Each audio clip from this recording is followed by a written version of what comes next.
Hi welcome back to your here I have one beautiful story. So ఇక్కడ story ఏంటంటే ఒక అబ్బాయి వాళ్ళ ఇంట్లో వాళ్ళ గార్డెన్లో కూర్చున్నాడు అనమాట. ఆ గార్డెన్లో కూర్చున్నప్పుడు అతడు ఒక సీతాకోక చిలుక అనేది చూసిండనమాట. అంటే ఆ సీతాకోక చిలుక అనేది ఇంకా కంప్లీట్గా సీతాకోక చిలుకగా మారలేదనమాట. అది దాని యొక్క కాయలోనే దాని యొక్క గొడుగు లోపలనే ఉందన్నమాట.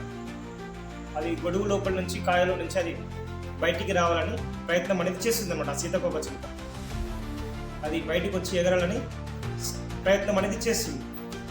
అది ఆ అబ్బాయి గమనిస్తూనే ఉన్నాడు అనమాట. ఆ అబ్బాయి అక్కడ ఉండి చూస్తూనే ఉన్నాడు అనమాట. కానీ అది మాత్రం బయటికి రావడంలో ఇబ్బంది పడుతుంది అనమాట. సో ఆ అబ్బాయి సీతాకోక చిలుక దగ్గరికి వెళ్ళి ఆ సీతాకోక చిలుకను ఆ యొక్క కాయల నుంచి గొడుగులో నుంచి దాని యొక్క రెక్కలని ఆ సీతాకోక చిలుకని బయటికి తీసిందనమాట. బయటికి తీసి చూస్తున్నాడు అనమాట. ఆ సీతాకోక చిలుక ఎగురుతుందేమని చూస్తున్నాడు ఆ అబ్బాయి. కానీ ఆ సీతాకోక చిలుక మాత్రం వాలిపోయినటువంటి శరీరంతో అది ఉందన్నమాట. అబ్బాయి అది చూస్తున్నాడు అనమాట. ఆ సీతాకోక చిలుక ఎగురుతుందేమని చూస్తున్నాడు, కానీ మాత్రం అది ఎగరటం లేదనమాట. సో అబ్బాయి 1 డే చూసిండు, 2 డేస్ చూసిండు, అది మాత్రం ఎగరటం లేదనమాట. అది ఏ విధంగానైతే ఉందో అదే విధంగా వాలిపోయిన శరీరంతోనే దాని యొక్క రెక్కలు కానీ దాని యొక్క ముఖం కానీ ఉందన్నమాట. అబ్బాయి కొన్ని డేస్ తర్వాత అర్థమైందనమాట, తెలుసుకున్నాడు అనమాట. అది ఎందుకు ఎగరడం లేదో తెలుసుకున్నాడు. అబ్బాయికి అర్థమైనటువంటి విషయం ఏంటి అంటే ఆ సీతాకోక చిలుక అనేది ఆ యొక్క కాయల నుంచి బయటికి వచ్చేటువంటి క్రమంలో అది ఒక ద్రవాన్ని స్రవించడం జరుగుతుందన్నమాట. అది ఒక లిక్విడ్ని స్రవించడం జరుగుతుందన్నమాట. ఆ ద్రవం అనేది, ఆ లిక్విడ్ అనేది దాని యొక్క రెక్కల్ని బలంగా మార్చడం జరుగుతుందన్నమాట. దాని యొక్క వింగ్స్ని స్ట్రాంగ్ చేయడం జరుగుతుందన్నమాట.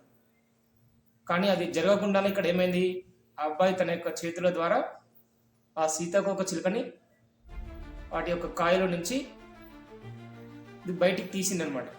సో కాబట్టి అది ఒక వాలిపోయినటువంటి శరీరంతో వాలిపోయినటువంటి ముఖంతో అది ఉండిపోయిందనమాట. అంటే ఆ అబ్బాయి సీతాకోక చిలుకకి మంచి అనేది చేయాలనుకున్నాడు. సీతాకోక చిలుకకి మంచి అనేది చేయాలనుకున్నాడు, కానీ అది ఆ సీతాకోక చిలుకకి శాపంగా మారిందనమాట. సీతాకోక చిలుకకి అది చెడుగా మారిందనమాట, అతడు చేయాలనుకున్నటువంటి మంచి. సో కాబట్టి మనం కూడా మన యొక్క లైఫ్లో, మన యొక్క జీవితంలో చాలామందికి మనం మంచి చేయాలి అని అనుకుంటాం. ఎదుటివారికి మంచి పంచాలని అనుకుంటాం. మంచి పంచడంలో తప్పు లేదు, కానీ కొన్నిసార్లు మనం చేసేటువంటి మంచి అనేది ఎదుటివారికి ఒక చెడుగా కూడా మారేటువంటి అవకాశం అనేది ఉంటుందన్నమాట. సో కాబట్టి ఆలోచించి మనం మంచి పని అనేది చేయాలి.